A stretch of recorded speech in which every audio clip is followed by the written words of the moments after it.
The silence was so complete it felt violent.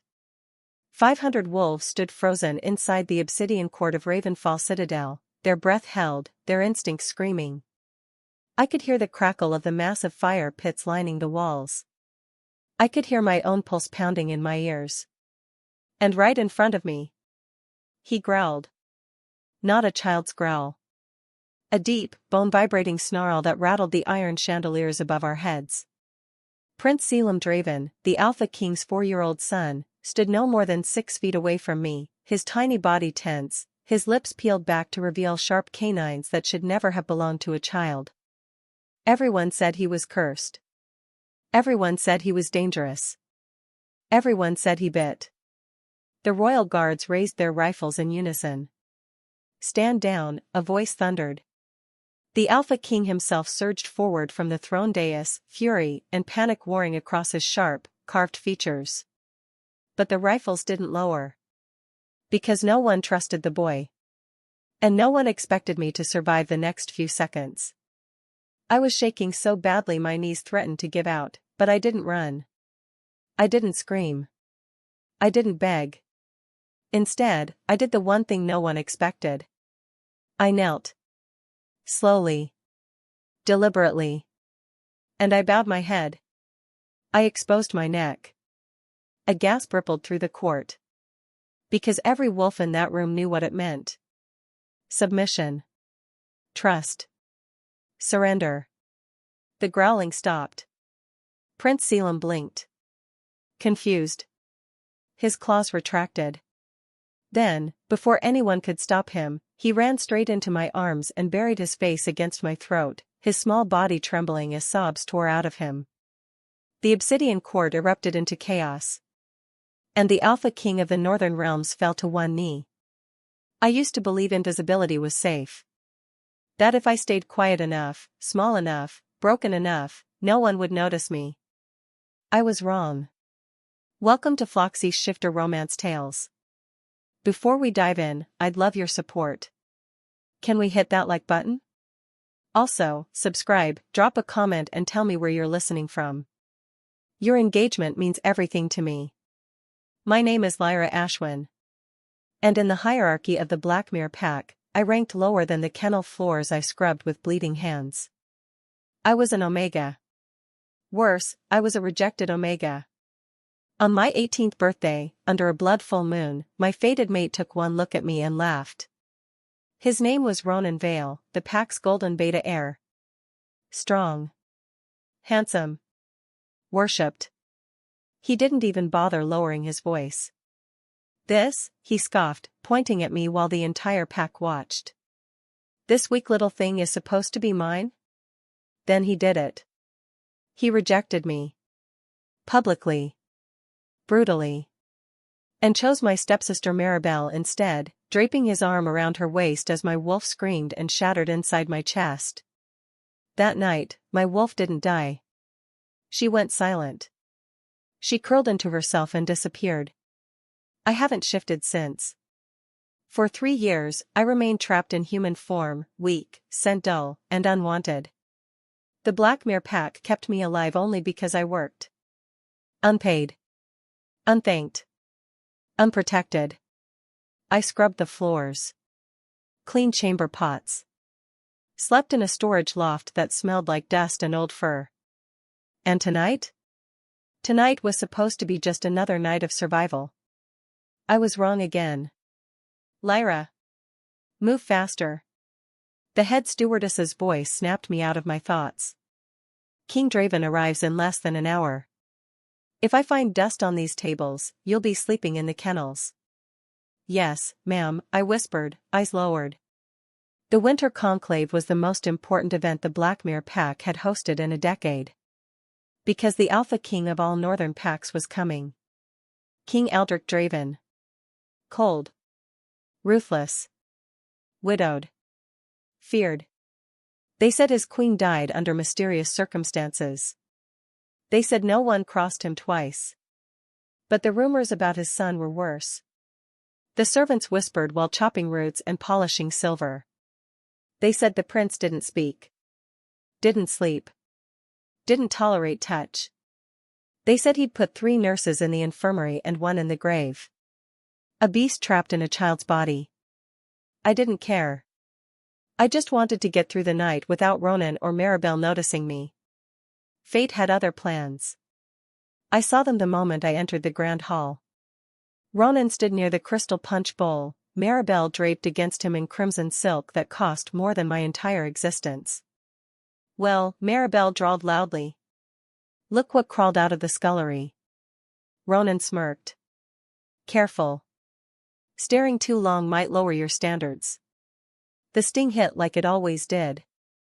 I kept my head down and placed the tray of silver goblets on the table. I'm just doing my job, I murmured. Your job, Maribel hissed, stepping closer, is to disappear. She shoved my shoulder. The tray tilted. I caught it, but one goblet slipped, spilling dark red wine over her shoes. The music stopped. The room went silent. You worthless thing. Maribel shrieked. I'm sorry, I dropped to my knees, grabbing a cloth. Ronan kicked my hand away. Don't touch her. Get out. His beta aura flared, crushing. You're a disgrace, Lyra. I fled. Didn't see the tall, shadowed figure near the entrance watching everything with molten gold eyes. Didn't know the Alpha King had just witnessed my breaking point. I collapsed in the service corridor, chest aching, vision blurred. I can't do this anymore, I whispered. Then. A snarl echoed behind me. Not angry. Terrified. I turned. And came face to face with destiny. I pressed my back against the cold stone wall of the service corridor, chest heaving, fingers curled into my apron so tightly my knuckles burned. I should have stayed in the hall. I should have endured it like always. But the sound came again. A low, vibrating snarl that didn't belong to a grown wolf. It was closer now. My heart slammed against my ribs as heavy footsteps thundered toward me. The corridor lights flickered, casting warped shadows across the narrow passage. Then I saw him. The boy stood at the far end of the corridor, small body hunched, shirt torn, dark hair wild against his pale forehead. His chest rose and fell too fast, his eyes glowing faint gold in the dim light. Prince Selim. The cursed heir. Behind him, echoing shouts and panicked voices spilled through the service doors. He went this way. Don't let him get outside. Load the rifles. My legs refused to move. Selim's gaze locked onto me. He snarled. Every instinct screamed at me to run, to scream, to curl into myself and beg mercy from the universe. But something else rose inside me, quiet, steady, terrifying in its clarity. He wasn't hunting. He was trapped. The boy took a step forward, claws extending from his tiny fingers. His growl deepened, vibrating in my bones. I lifted my hands slowly, palms open, showing him I wasn't a threat. It's too loud, I whispered, my voice barely there. I know. The corridor erupted behind him as guards burst through the doors. Don't move, someone shouted. Selim flinched. His snarl sharpened, teeth bared. I didn't think. I dropped the tray I was holding. Silverware clattered loudly across the stone floor. Everyone froze. Then I knelt. The world seemed to hold its breath as I lowered myself, spine straight, chin lifted, neck exposed. Gasps echoed behind me. I felt the pressure of hundreds of eyes, the weight of disbelief, the terror rolling off the guards in suffocating waves. But I didn't look away from the boy. Hey, I whispered softly. You don't have to be brave right now. His growl faltered. I saw it then, past the feral tension, past the sharp teeth. Fear. Raw, suffocating fear. I get scared too, I said. It's okay. I held my hands out, not reaching, just offering. Seconds stretched into eternity. Then his lip trembled. The snarl collapsed into a broken sound. And Selim ran. Straight into me. His small body slammed against my chest, arms wrapping around my neck as sobs tore out of him like he'd been holding them in for years. I caught him instinctively, rocking back on my heels as his tears soaked into my dress. "I've got you," I whispered, over and over. "You're safe. I promise." Silence crashed down around us. When I looked up, the Alpha King was standing just feet away. King Eldrick Draven. He looked nothing like the stories. Yes, he was tall. Broad. Power radiated off him in suffocating waves. But his face was broken. His knees hit the stone floor without ceremony. The most powerful wolf in the realm knelt before me and his son. "My boy," his voice cracked. Selim tightened his grip and let out a warning growl toward his own father. The sound was small, but unmistakable. "Mine." The king froze. I felt his gaze shift to me, heavy and piercing. "What is your name?" he asked quietly. "Lyra," I whispered. "Lyra Ashwin." He studied me like a puzzle that defied logic. "Pack your things," King Eldrick said. My breath caught. "You're coming with us." Chaos erupted instantly. The Black Mare Alpha pushed through the crowd, face pale. "Your Majesty, this is absurd. She's a rejected Omega, unstable." "She's nothing." Ronan stepped forward, jaw tight. "She belongs to this pack. She owes us." My heart sank. King Eldrick didn't raise his voice. He didn't need to. "How much?" he asked calmly. Ronan blinked. "What?" "The debt," the king said, eyes glowing faint gold. "Name your price." Ronan swallowed. 1 million. Gasps tore through the hall. Without hesitation, the king nodded. "Done."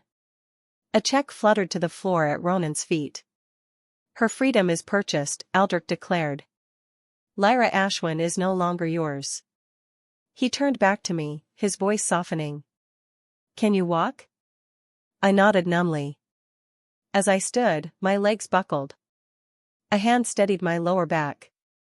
Heat exploded through me at the contact. The king felt it too. We both froze. He pulled away sharply, jaw tightening. "Let's go." The night air outside felt unreal as black armored vehicles waited on the drive.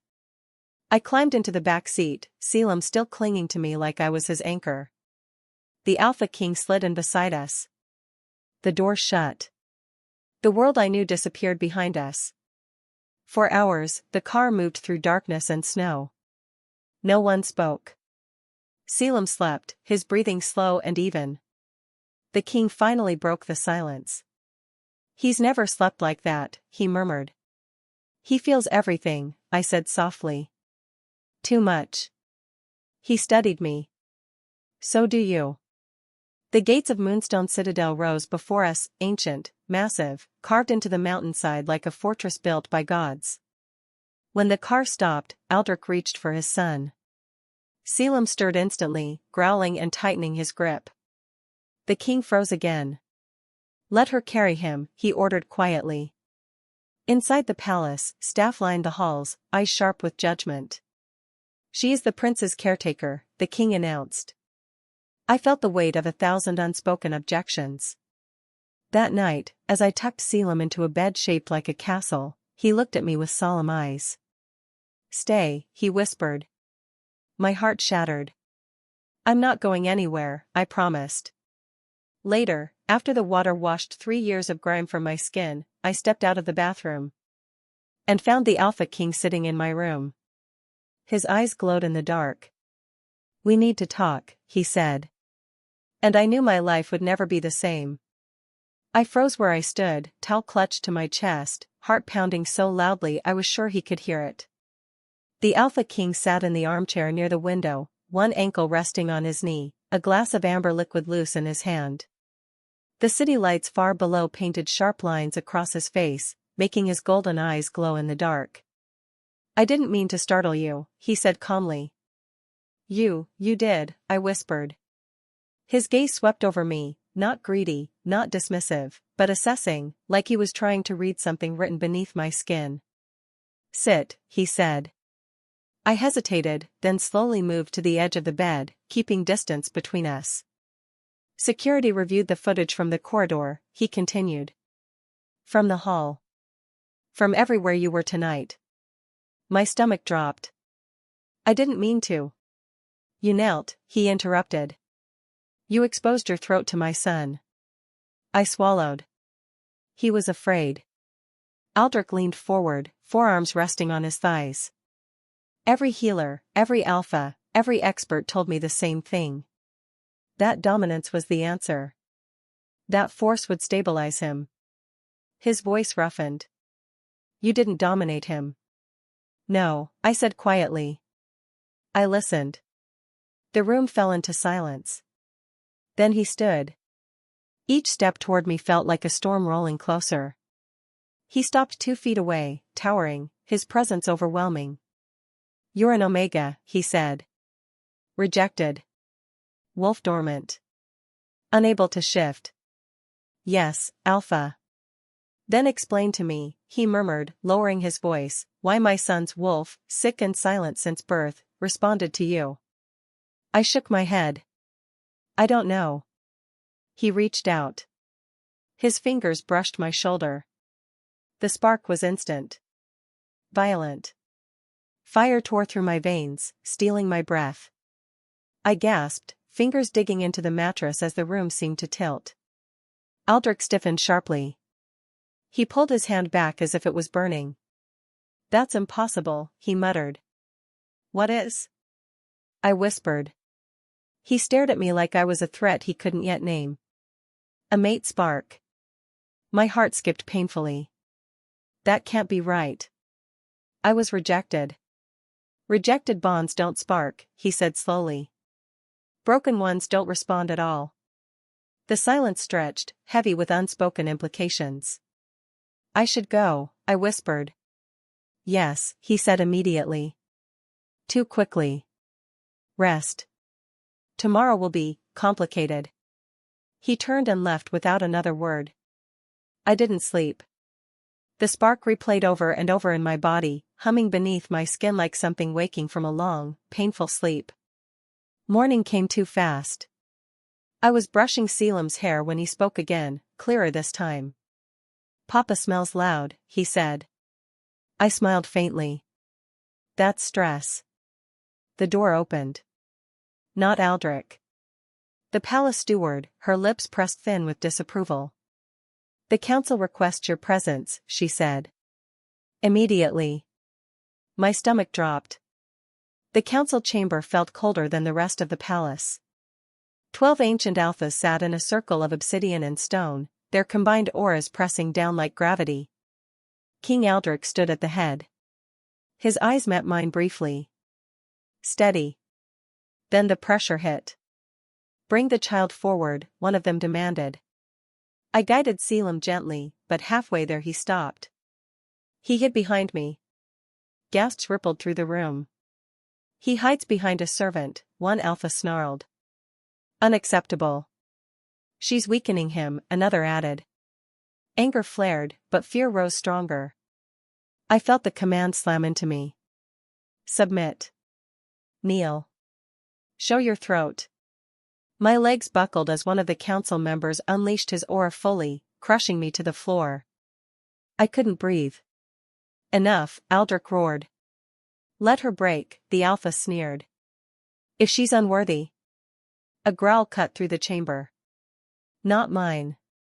Selim stepped in front of me. Small. Shaking. Furious. Stop, he said.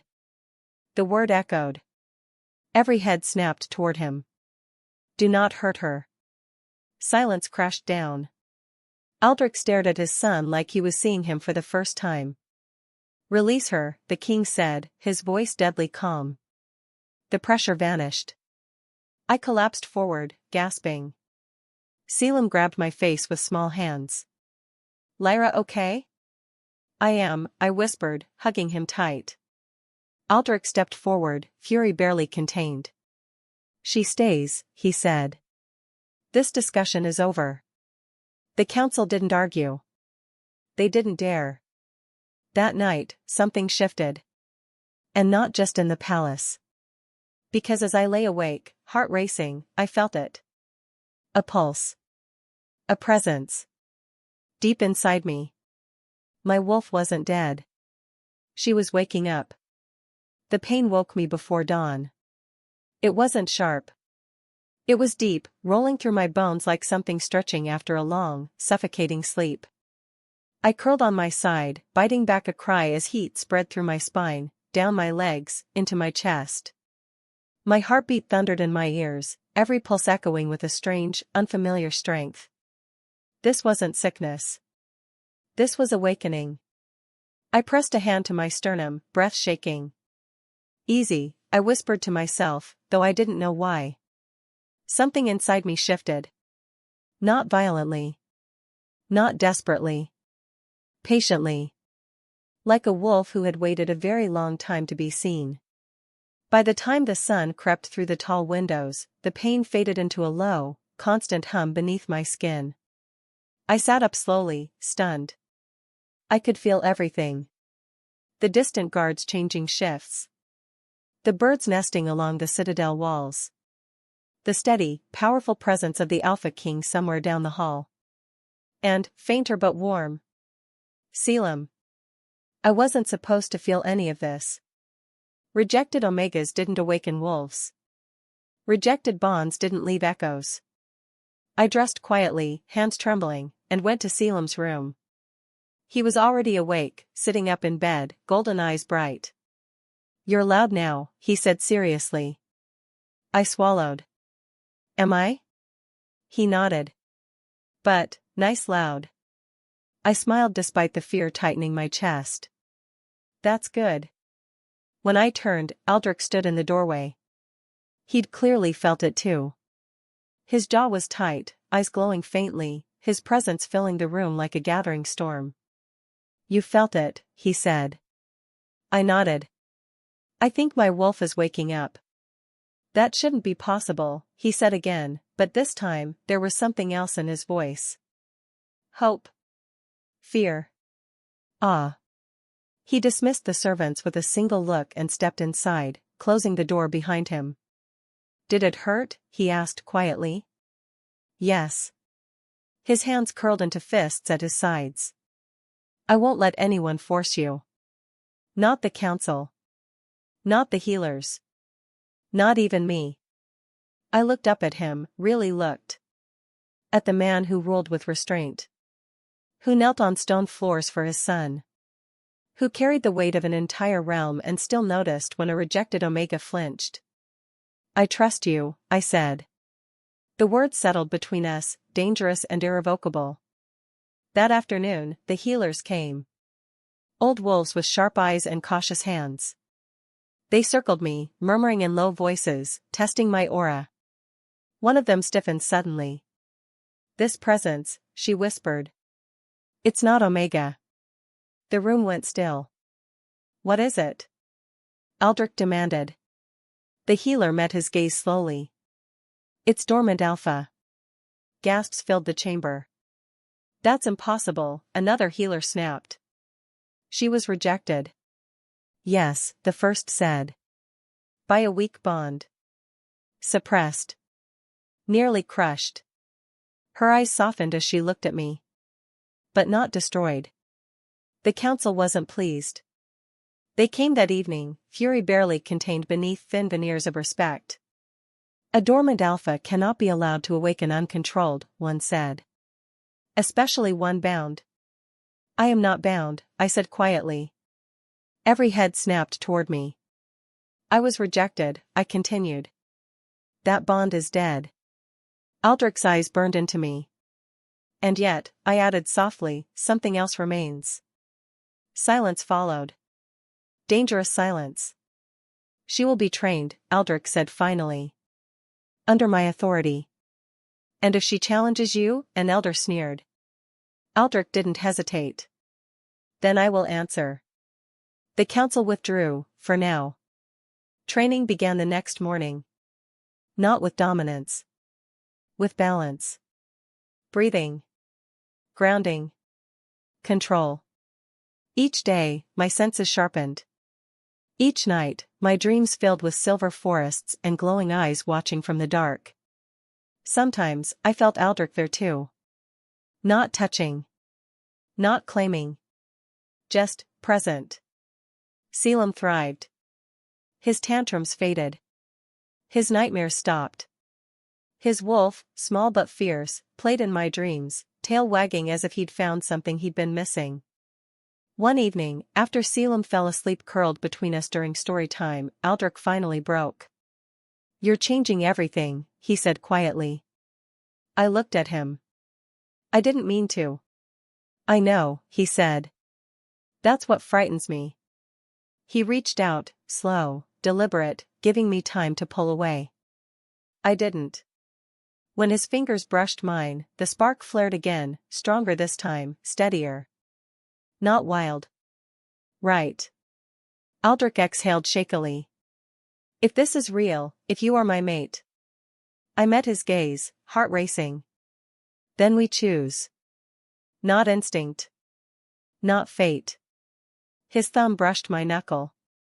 "I've waited my entire life for that answer." Outside, the moon rose full and bright. And deep within me, my wolf lifted her head. Not in submission, but in recognition. The full moon climbed higher, its light spilling through the tall windows like liquid silver. I stood at the edge of the balcony long after Aldrich left the room, my thoughts tangled, my chest aching with things I didn't yet have words for. Mate. The word felt too heavy. Too final. I had lived too long as someone unwanted, dismissed, broken, to accept destiny so easily.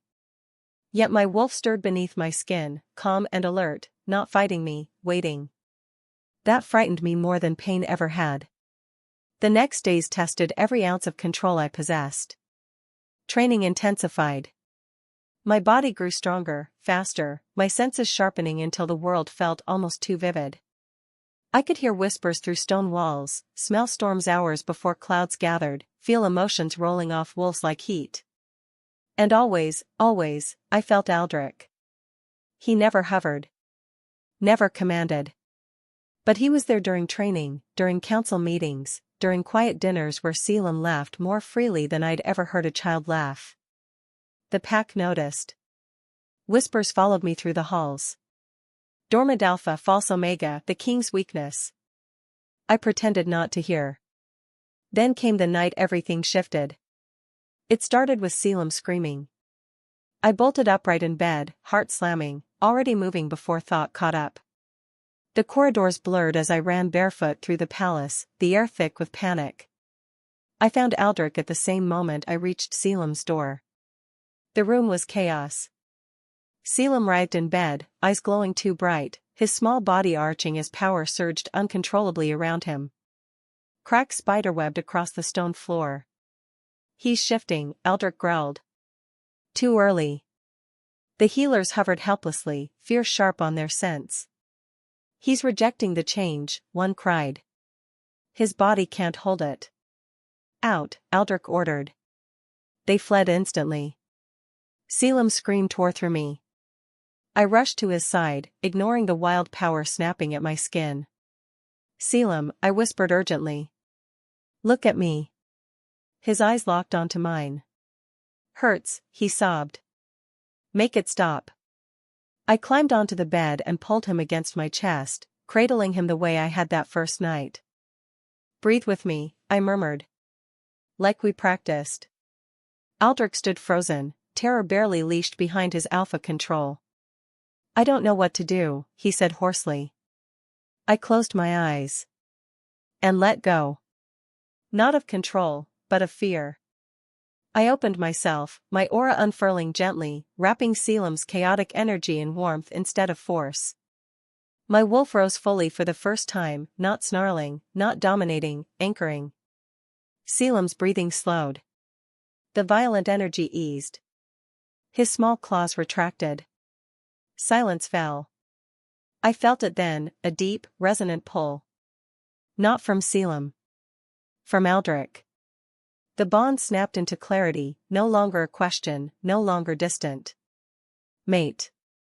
Aldrich staggered forward as if struck. What did you do?" he whispered. I looked up at him, breath unsteady. I didn't suppress him. I joined him. Selim slumped against me, fast asleep. Aldrich dropped to his knees beside the bed. "You saved him," he said, voice breaking. "Again." "No," I said softly. "We did." The council demanded answers by dawn. They assembled in fury, outrage rolling off them like smoke. "She interfered with a royal shift," one thundered. "That power, unchecked, it's dangerous." "She's already altered the air," another snarled. "This cannot continue." I stood before them, shoulders squared, fear simmering but no longer ruling me. "I didn't take his power," I said calmly. "I taught him to listen to it. An Omega has no authority." "I am not an Omega." The words rang through the chamber. Gasps followed. I was suppressed, I continued. Abused. Rejected by a bond unworthy of me. But my wolf survived. And she chose when to rise. Aldrich stepped to my side. "She is my mate," he said clearly. "By choice. By bond. By proof." The council erupted. "Impossible, reckless, a threat to tradition." Aldrich's aura surged, not wild, but absolute. "Enough." Silence crashed down. "She will stand as my equal," he continued. "Not as queen. Not yet. As alpha." The room reeled. "Challenge her," he said coldly. "And you challenge me." No one moved. No one dared. That night, as the palace settled into uneasy quiet, I stood once more on the balcony, this time with Aldrich beside me. He didn't touch me at first.